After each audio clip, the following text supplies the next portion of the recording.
وہ ہمارے ایک دانش والے ہیں، انہوں نے مضمون لکھا، کئی باتیں بڑی پسند آتی ہیں۔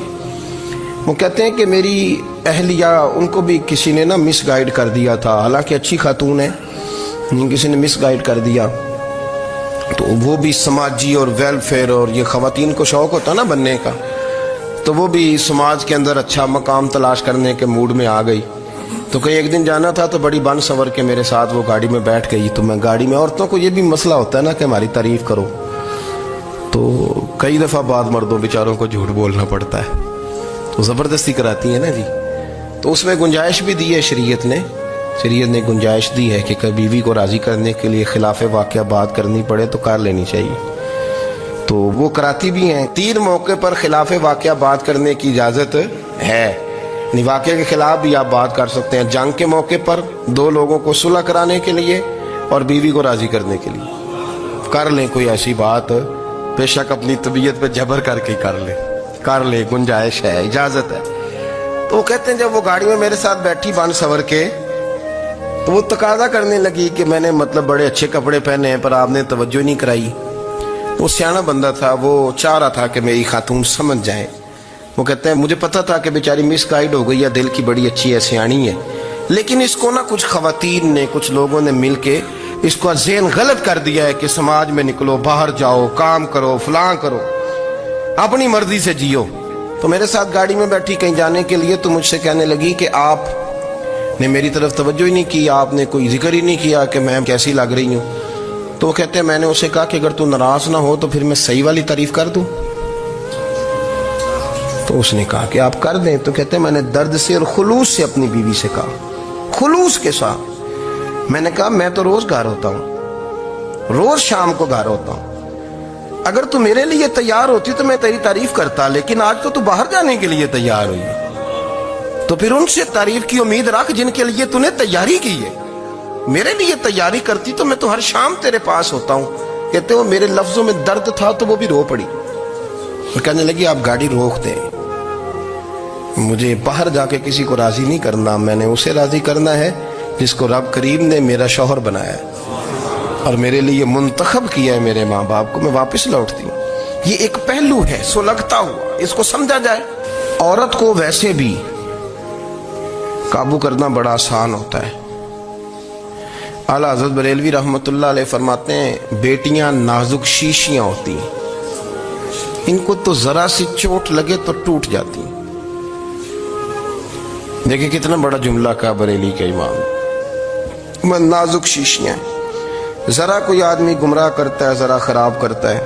اب دیکھیں نا، جو بچیوں کو بچے مس گائیڈ کرتے ہیں، انہیں بڑے بڑے خواب دکھاتے ہیں، وہ بیچاری ماں باپ کو چھوڑ کے، بہن بھائی کو چھوڑ کے اس کے ساتھ شادی کرتی ہے، پھر جو اس کا بعد میں اشر ہوتا ہے، آپ ادلیاں نو سردار پہن تکے تے شرما والیاں نو چوٹے ڈولیاں دے۔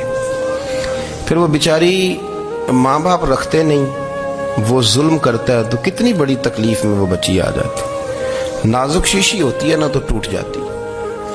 یہی حال اب جدید خواتین اور یہ جو کچھ اینکر پرسن ہیں، یہ اصل میں نا یہ آپ کو سیاست سکھاتے ہیں، لیکن یہ مادر پیدر آزاد لوگ ہیں، بالکل آزاد۔ یہ تو علماء شور نہ کریں، بات نہ کریں، گفتگو نہ کریں، مشائخ بات نہ کریں، اور یہ جو کچھ سنجیدہ اور دینی طبقہ ہے یہ کوئی شور نہ کرے، یہ تو روڈوں پہ ننگے ہو کے آ جائیں معاذاللہ۔ خوفناک نظریہ رکھتے ہیں یہ لوگ۔ عورت کو کہتے ہیں تیرے حقوق ہم تجھے لے کے دیں گے، مثلاً وہ کون سا حق ہے جو تم نے لے کے دینا ہے؟ میرے نبی کریم صلی اللہ علیہ وسلم اس کو بیٹی بھی بنایا ہے، اس کو بہن بھی بنایا ہے، اس کو ماں بھی بنایا ہے، اسے بیوی کا عالی شان رتبہ بھی عطا فرمایا ہے۔ اور چونکہ بیٹی کا بھی حق بڑا بیان کیا جاتا ہے، بہن کا بھی، ماں کا بھی، اور بیوی کے معاملے میں لوگ سمجھتے ہیں کہ زیادہ بات نہیں کرنی چاہیے، شاید مسئلہ خراب ہو جائے۔ حالانکہ نبی پاک صلی اللہ تعالیٰ علیہ وسلم نے بیوی کے بارے میں پتہ کیا فرمایا؟ فرمایا جب تم نکاح کر لیتے ہو تو اپنا ایمان محفوظ کر لیتے ہو۔ اب میں اس کی شرح نہیں کرتا، اب خود کر لیجئے گا کہ وہ ایک ایسی شخصیت ہوتی ہے کہ جس کی موجودگی میں آپ کا ایمان محفوظ ہے۔ اب میں نہیں سمجھتا کہ اس سے بڑی بات کوئی اور ہو سکتی ہے، جس کی موجودگی میں آپ کا ایمان، اور بھئی یہ حدیث پاک عرض کر رہا ہوں، نکاح جب کوئی کر لے تو اس نے اپنا ایمان مکمل کر لیا. اس کا معنی یہ ہوا کہ آپ کا ایمان محفوظ ہے اس کی موجودگی میں. تو اس سے زیادہ بھی یعنی ایمان سب سے قیمتی چیز ہے نا, تو اس کے محفوظ ہونے کی وجہ حضور نے نکاح بیان کر دی. اب میرا خیال ہے بی بی اگر کوئی اس سے بڑا حقوق مانگے گی تو بیوقوفی کرے گی.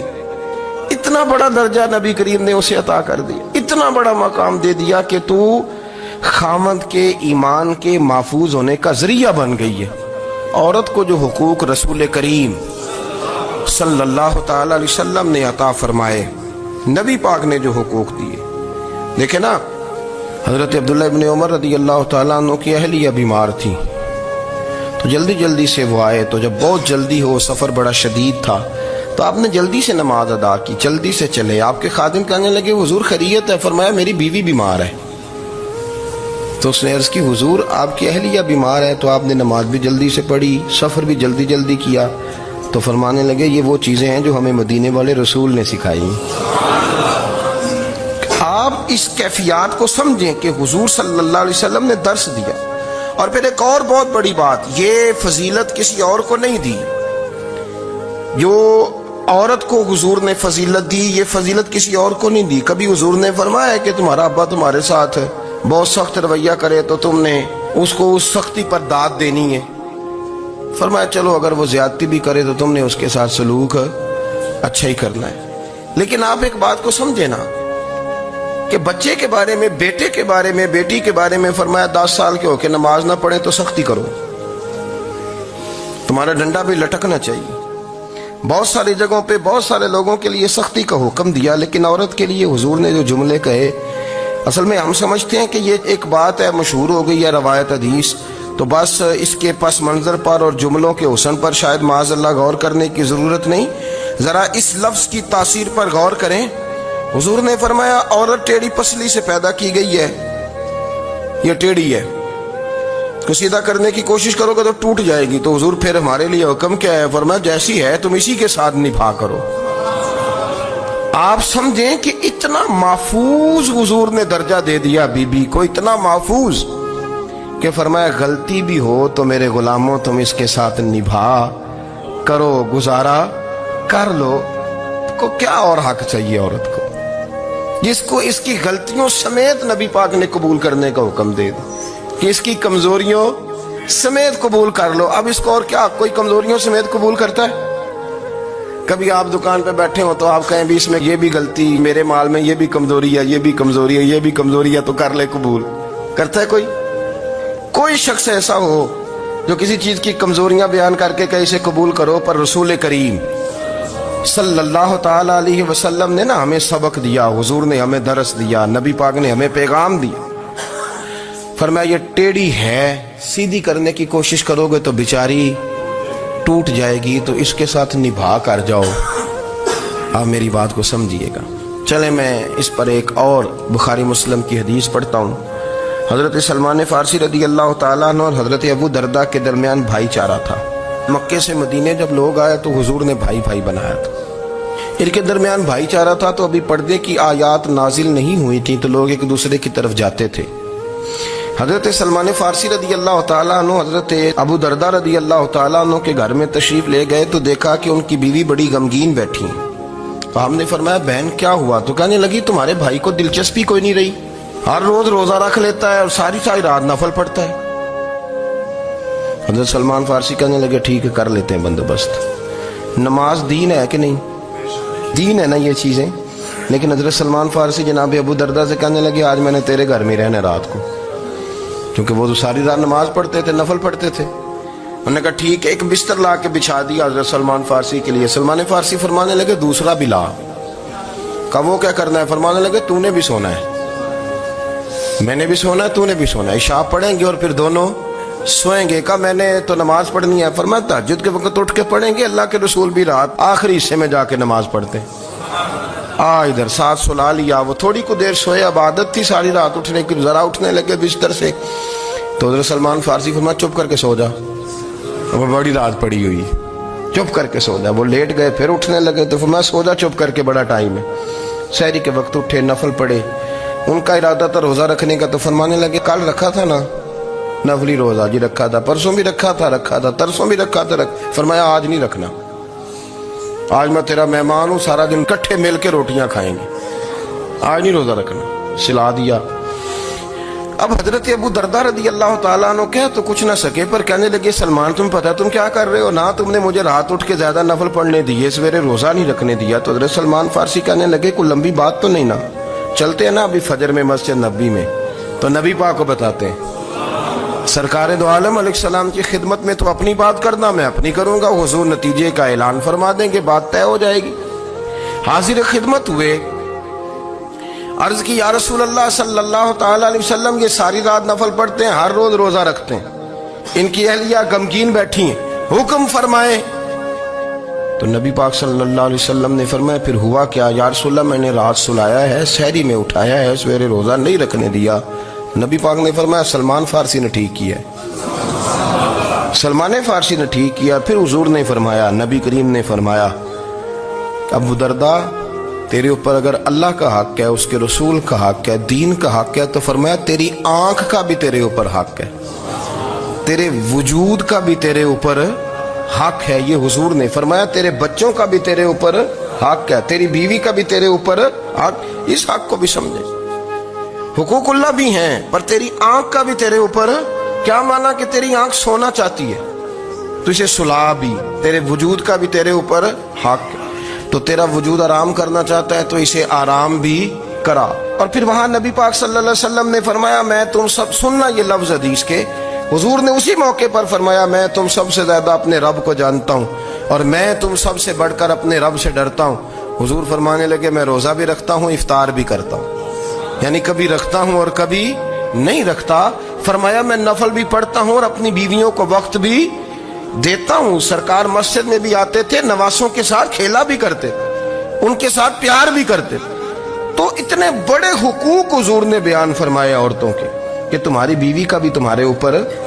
لو ایک حدیث بخاری کی اور یہاں بیان کر دیتا ہوں۔ ایک شخص نے آ کے عرض کی یا رسول اللہ صلی اللہ تعالی علیہ وسلم جہاد کے لیے تیاری ہو گئی ہے، صفیں بن رہی ہیں، مجاہدین کی تیاری ہے، تو میرا بھی نام لکھ دیا گیا ہے مجاہدوں کی لسٹ میں، لیکن یا رسول اللہ صلی اللہ تعالی علیہ وسلم میری بیوی نے حج کی تیاری کر لی ہے اور میرے دوستوں نے، صحابہ نے میرا نام مجاہدین کی لسٹ میں لکھ دیا، تو میرے لیے کیا حکم ہے؟ یہ بخاری مسلم ہے۔ تو نبی پاک صلی اللہ تعالی علیہ وسلم نے فرمایا جہاد پہ کوئی اور چلا جائے گا تو بیوی کے ساتھ حج کرنے جا، اسے محرم کی ضرورت ہے، وہ تیرے بغیر کیسے جائے گی؟ مجاہدین کو تو اور مجاہد مل جائے گا، پر تو اپنی بیوی کے ساتھ جانا۔ نبی پاک صلی اللہ علیہ وسلم نے مرد کو محافظ بنایا ہے، عورت کو مرد کا قیدی نہیں بنایا، بلکہ عورت کو حفاظت عطا کی اور مرد کو اس کا محافظ بنایا۔ اب بچیاں آزاد ہونا چاہتی ہیں، اور آزادی بھی وہ والی کہ جو بنیادی طور پر آزادی نہیں، فحاشی ہے۔ میں نے بہت پہلے کہا ہے کہ اسلام بیٹیوں کو قیمتی سمجھتا ہے۔ جس بندے کے پاس 20 تولے سونا ہو وہ چوک میں لے کے نہیں آتا، وہ قیمتی چیز ہے، اس نے چھپا کے رکھی ہوتی ہے۔ تو جو نبی پاک صلی اللہ علیہ وسلم کا کلمہ پڑھنے والے بیویاں، اسلام انہیں قیمتی سمجھتا ہے، کہتا ہے کہ تم قیمتی ہو لہذا گھر کے اندر رہو، تم باہر نہ آؤ۔ لیکن عورتیں ہیں کہ ان کو بلا وجہ لوگ خراب کر دیتے ہیں اور بلا وجہ وہ اس مغالطے کا شکار ہو جاتی ہیں۔ اب آگے بڑھتے ہیں۔ قرآن مجید نے سورہ نور کی آیت نمبر 30 میں کہا کہ کل للمؤمنین یغضوا من ابصارہم، فرمایا کہ اے محبوب علیہ السلام مومن مردوں سے کہہ دو کہ اپنی نظریں جھکا کے رکھیں، اپنی نظریں۔ اور اگلی آیت میں فرمایا وَقُلْ لِلْمُؤْمِنَاتِ یغضضن من ابصارہن، فرمایا کہ اے محبوب مومن عورتوں سے بھی کہہ دو کہ اپنی نظریں جھکا۔ مرد بھی اپنی نظر جھکا کے رکھے گا عورت کی طرف، لیکن یہ ساری پابندی صرف مرد پر نہیں، عورت بھی غیر محرم کا چہرہ نہیں دیکھے گی، اس پر بھی اسی طرح نظر جھکانے کا حکم ہے جس طرح کہ وہ ہر دکاندار کو بھائی جان کہہ کے گفتگو کرنے کی اس کو بھی اجازت نہیں ہے کہ وہ سمجھے کہ پابندی تو مرد نے کرنی تھی، میں نے تھوڑی کرنی تھی۔ وہ جس کے پاس جائے، جہاں بھی جائے، ڈاکٹر کے پاس جائے، باہر جائے، تو وہ جس طرح مرضی اس کا دل چاہے وہ بات چیت کرے، اس کی عورت کو بھی اجازت اسلام نہیں دیتا. بنیادی طور پہ اسلام شرم و حیا کا دین ہے. حیا کی بات کرتا ہے. حیا کی جب ہم تعریف کرتے ہیں تو حیا کی تعریف یہ ہے کہ کوئی کبھی چیز دیکھ کے نا تو آپ کی طبیعت میں کراہت محسوس ہو, آپ کوئی غلط جملہ منہ سے نکالتے ہوئے ذرا جھجکیں, آپ کوئی غلط بات کرتے ہوئے تھوڑا بوجھ محسوس کریں. ہمارے ہاں تیزی سے فروغ پایا ہے بے حیائی نے. سنگیوں کی محفلیں, یاروں کی محفلیں, اس میں غلیظ گفتگو ہوتی ہے الا ماشاء. جن دوستوں کو بڑی پاک صاف گفتگو کرنی چاہیے. دوستی کا رشتہ بڑا مقدس رشتہ ہے. جو یہاں ایک دوسرے سے پیار کریں گے جنت میں بھی اکٹھے داخل کیے جائیں گے. شرط یہ ہے کہ پیار اللہ رسول کی رضا کے لیے ہو, لیکن اس کے اندر اگر آپ کی گفتگو کچی ہو, کمزور ہو, فحاشی والی ہو, عریانی والی ہو. ہمارے ہاں تو اب اس کو لوگ فیشن سمجھتے ہیں, اس کو مردانگی کی علامت سمجھتے ہیں کہ وہ جی ساری باتیں جی وہاں ہو گئی اور جس کا جو جی چاہا اس نے کہا. آپ جب حیا کے دائرے میں ہوتے ہیں تو آپ خود بھی سکون محسوس کرتے ہیں. دیکھیں نا, آپ کو نیند سکون سے کہاں آتی ہے؟ جہاں کمرہ بند ہو, چاروں جانب دیوار ہے, اوپر چھت ہے, خالی دروازہ بھی کھلا ہوا ہو نا تو جب بندہ سکون لینا چاہتا ہے تو کہتا ہے یار ذرا دروازہ ذرا بند کر دو. وہ اچھی طرح اپنے آپ کو چھپا لیتا ہے نا حیا کے پردے میں, تو اللہ اسے سکون عطا کرتا ہے. اور جو اس سے بھی زیادہ ٹھنڈی نیند میں جانا چاہتا ہے وہ کہتا ہے لائٹ بھی بند کر دو. اب وہ مکمل طور پہ سمجھتا ہے کہ میں چاروں جانب سے چھپ گیا ہوں, اگر میں کھل کے بھی سو جاؤں گا تو میرا چونکہ پردہ قائم ہے تو مجھے کوئی دشواری نہیں ہوگی. آپ جب چھپ جاتے ہیں, جب آپ حیا کے اندر سمٹ جاتے ہیں, جب آپ چادر کے اندر آ جاتے ہیں تو آپ بہت ساری جگہوں پہ آسانی محسوس کرتے ہیں. تو حیا تو آپ کو سکون دیتی ہے, حیا تو دل کو راحت دیتی ہے. میں بڑی ذمہ داری سے بات عرض کرتا ہوں, قرآن مجید نے نا ایک مقام پہ مذاق کو, ایک مزاح ہوتا ہے خوش طبی, وہ نہیں مذاق, مذاق اڑانا. قرآن پاک نے نا مذاق کو ایک جگہ پہ جاہلوں کا طریقہ بھی قرار دیا ہے. بنی اسرائیل کے لوگوں سے حضرت موسیٰ نے کہا کہ گائے ذبح کرو اور ایک ٹکڑا مقتول کو مارو, زندہ ہو کے خود بتا دے گا مجھے کس بندے نے قتل کیا. تو کہنے لگے آپ ہمارے ساتھ مذاق کر رہے ہیں. تو قرآن مجید کہتا ہے کہ حضرت سیدنا موسیٰ علیہ السلام فرمانے لگے اعوذ باللہ ان اکون من الجاہلین. فرمانے لگے میں اللہ کی پناہ مانگتا ہوں کہ میں جاہلوں میں سے ہو جاؤں. یہ مذاق کرنا تو جاہلوں کا طریقہ ہے. اگر آپ کی زبان سے بے حیائی کا جملہ نکل گیا, اگر آپ کی زبان سے بے حیائی کا جملہ نکل گیا, آپ نے کہہ دیا کہ ہم آزاد لوگ ہیں, جو مرضی کریں گے, جو مرضی کہیں گے, جو ہمارا دل میں آئے گا کریں گے, تو پھر تو لوگ آپ کا وہ حشر کریں گے کہ آپ سے برداشت ہی نہیں ہوگا. جس کا لوگ مذاق بنا لیتے ہیں اور جو مذاق بن جاتا ہے پھر اسے کوئی جینے دیتا ہے. آپ حیا کی چادر میں چھپیں گے تو بچیں گے. اگر آپ نے اپنا مذاق بنوا لیا یہ کہہ کے کہ میں نے مرضی کرنی ہے, پھر یاد رکھنا چھپنے کو جگہ نہیں ملے گی, پھر تکلیف میں آ جائیں گے, پھر بہت بڑی اذیت کا شکار ہو جائیں. شرم و حیا, عرب کے اندر جو کنواری لڑکیاں تھیں ان میں بڑی حیا ہوتی تھی. الحمدللہ میں بڑے فخر سے کہتا ہوں کہ میرے پنجاب کی, میرے پاکستان کی بیٹیاں بھی 20 دفعہ ان کا ابا کہے تیری شادی کرنی ہے تو وہ آنکھ نہیں اٹھا پاتی آج بھی. یہ تو وہ چند لوگ ہیں جو کہتے ہیں ہم ہائی کلاس ہو گئے, ہمیں نہیں پتا کہ وہ روشن خیال ہو گئے ہیں کہ روغن خیال ہو گئے, پتہ نہیں کدھر چلے گئے. ورنہ ہماری بیٹیاں آج بھی جب ان سے ان کا باپ, ان کی ماں بات کرتی ہے تیری شادی کی, تو وہ تو شرم کے ساتھ پچھلے سے پچھلے کمرے میں چھپتی ہیں. یہ اللہ نے فضل کیا ہوا ہے اس ملت پر. تو عرب کی لڑکی بڑی حیا والی ہوتی تھی, اس سے کوئی بات کرنی پڑتی تھی تو 20 دفعہ بات کی جاتی, پھر بھی وہ عورت چھپتی پھرتی تھی.